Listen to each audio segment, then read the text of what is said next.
Welcome to Skill Trade Talk Canada. I'm your host, Guy Lachelle, and on this episode, we'll be discussing the blue collar boycott. Now I can take these off and we'll start talking about it right now. Now, I don't know if you guys watched other ones, but in my case, now I'm a tradesman in two trades. And I've been that for quite a while since I was in my 20s. And I haven't had this kind of a feeling for the boycott ever because I always thought we were needed. If I felt that there was a problem with where I was because the economy wasn't there for that trade, I could move because the trades I had were interprovincial. So if somebody isn't happy because they're stuck in one spot, that's a totally different scenario than somebody who can go anywhere in the country but finds that nobody needs them anymore. Whether it's that things are prefabbed and brought in from other areas and there's very few skilled trades needed because nothing's built from the ground up, or there just isn't the availability of individuals to fill the roles. Whatever the case is, um, I've mentioned it on previous episodes that basically a lot of people feel that is in the trades that there isn't a future. You get exploited or you get um, more or less used. So when you start hearing that also too you're not needed because things are going to get automated more by construction by machines of even buildings, it's hard to think that um, they're not trying to change what you're supposed to do as a tradesperson. Uh, these laws for allowing people to do certain things safely are there for a reason. It's so that the society works good. It's not to try to bypass it and go, okay, we can get around uh, this appliance being dangerous because we'll make it portable. And that's in the case of a hot water heater that is a heat pump. That is a refrigeration system within a house. Well, it has its own, you have to understand it. You can't just say, okay, this is like the old one. It gets plugged in, it's got an element and it heats. No.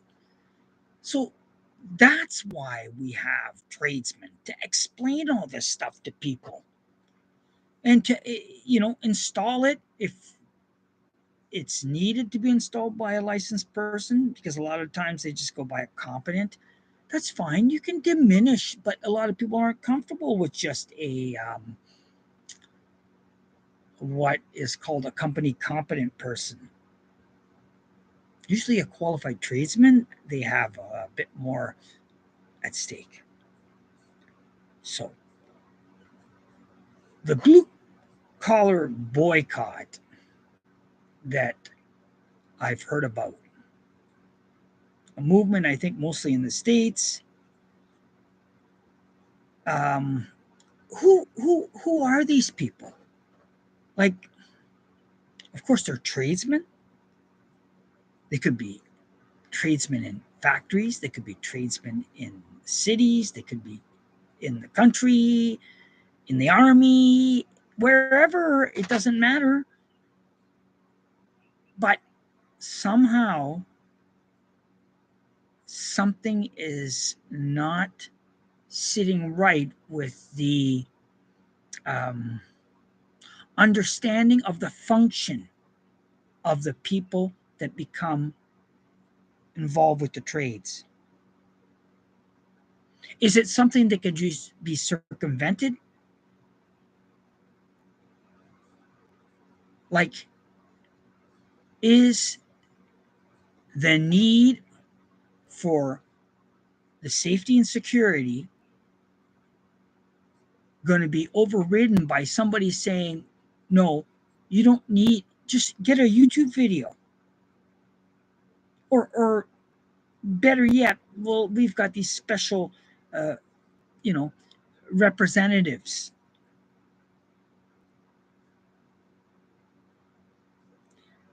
I know something's weird when it's special representatives and uh, nobody else in your neighborhood knows anything about it or can deal with it. Because usually that's the key, is being able to say, if I buy something and I know somebody in town can service it, it's going to be a lot more reliable and a lot more understood. Whether it's a car or whether it's a um, hot tub,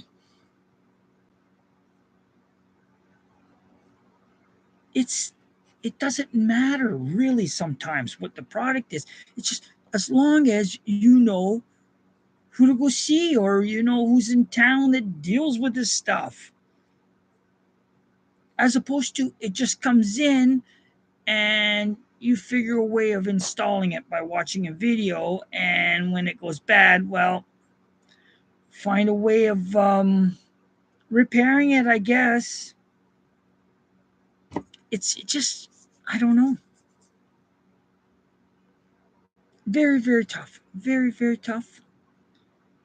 I always thought it was a lot easier if these tradespeople that are unhappy maybe would just have to go somewhere where they're needed, and when the place is empty of nobody, I guess you fend for yourself.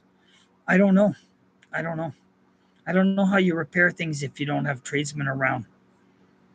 And if the tradesmen aren't making a living or they're not even respected, like, you're worthless. I can learn more from YouTube than you. Wow. Sure. Sure. We have projects around that are going to need real tradesmen for constructions. So if slowly the boycott has to be based on a certain segment, then so be it. But there is a lack of respect for tradespeople of all type. They just don't feel they can have a retirement. The what? Like, the what's pretty simple. It's the only thing that you can turn around and say will make having a life worth it. You're young, you want to be a blue collar guy.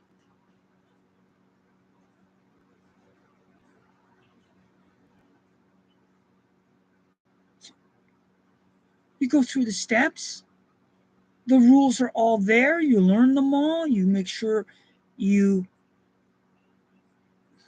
eh, like make a difference.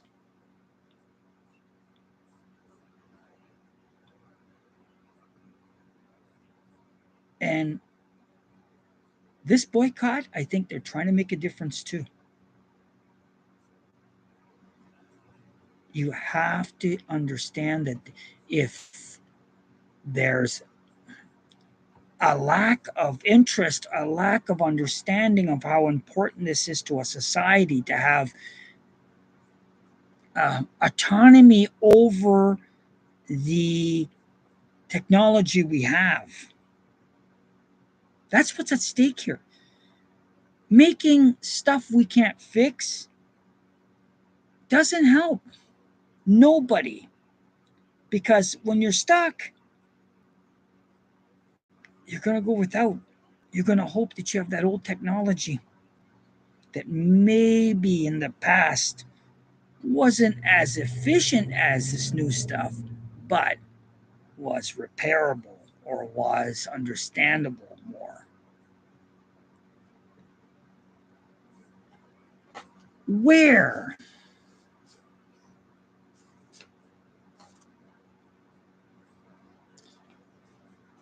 I think it's basically in cities, big cities. The biggest crux of these boycotts have got to be in these cities where all of a sudden you it's so expensive to live there, so you just know that because nobody's making a living, they're moving out. And it takes weeks before you can get a service guy. It takes really an arm and a leg to repair things because you're waiting for parts. You got to find the right time to coordinate everything. It's very tough. It's very, very tough. Hopefully, new technologies will make the means of repairing things easier, where the trades can work with business and can be dispatched from their home to deal with the calls. That saves fuel, that saves time, and the most important thing is it helps both achieve more efficiency. There has to be a way of working together. When businesses find that it's profitable to work with the trades, they should be more relevant to the public. Sometimes, though, it's very hard if certain areas can't find the trades they need, and attracting them would cost too much. So areas suffer. It's a it's a it's a weird situation, but the idea of where most of this happens is where it's unaffordable to live for either an apprentice that's just trying to finish up an apprenticeship, or a journeyman with a family. It's some of these areas, it's not.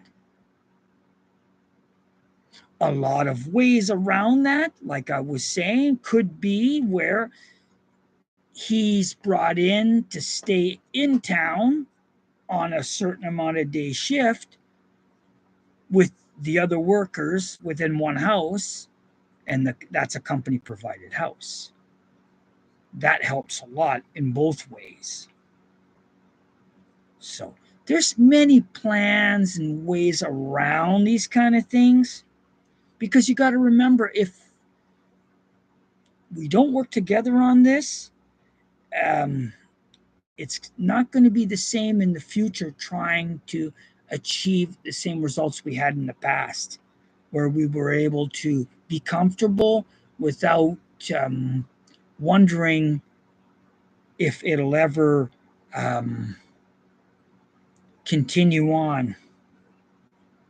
Uh, Sometimes you just think that there's no reason to get involved with the trades, but when plants have to be built to make new energies and new plastics and new energy portable units, that takes a lot of construction with a lot of trades. And if you're interprovincial, that's why the where would disappear very fast. You could just say, maybe I can't do it here, but I can sure disappear and go somewhere else. I'm not a tree, I don't have roots. It's important in life sometimes. And then the why. The why is that um, if you have been in the trades, kind of like me, for a long time, and you couldn't see yourself retiring from that, that's the why you would want to boycott. I think a lot of people, that's why they do. They just say, forget it. I'm not even going to go any further with this because I don't even see it. I would really like to understand what people have in their heads for um, what it would take to have that retirement.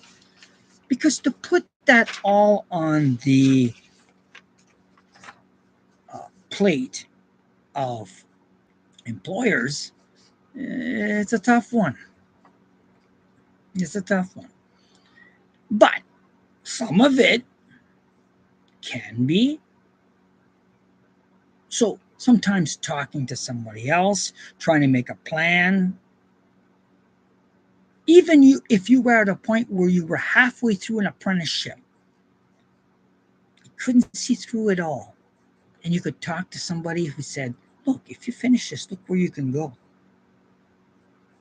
And these are the opportunities, construction sites that are going to be going for the next 5-10 years, because they're huge.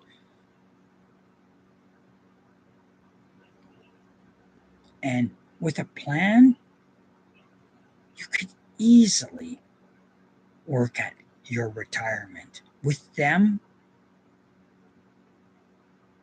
because it's going to take that long for these kind of big projects to happen.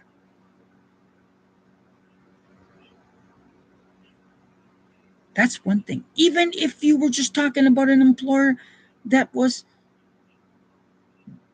a staple, they would be in the same boat. They would want you for as long as possible. They've trained you in everything. They would provide. And you would turn around and provide too. So that together, at the end, you see yourself with something to retire with.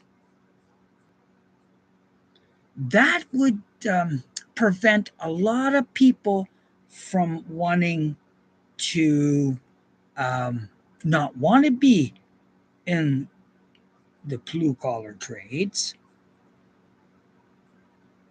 The boycott is to say, wake up to this. Um,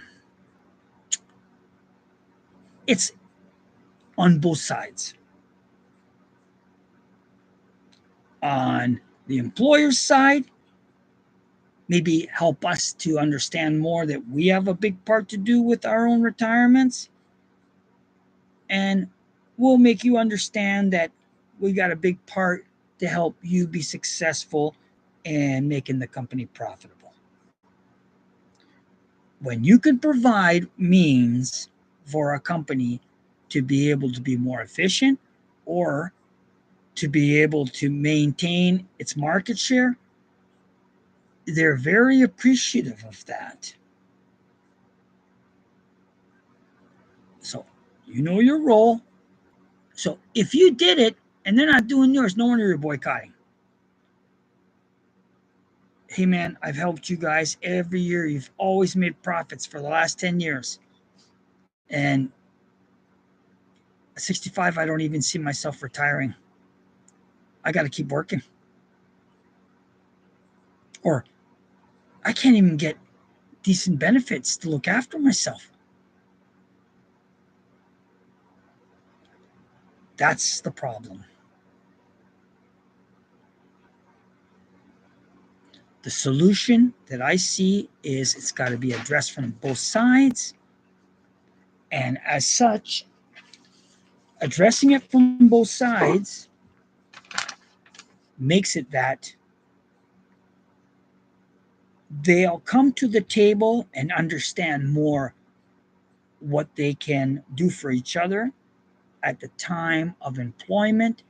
And that will be the greatest catalyst to stopping unhappy blue collar trades.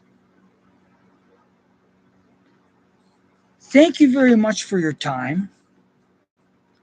Have a good one. Take care. And we will see you on the next one. Bye.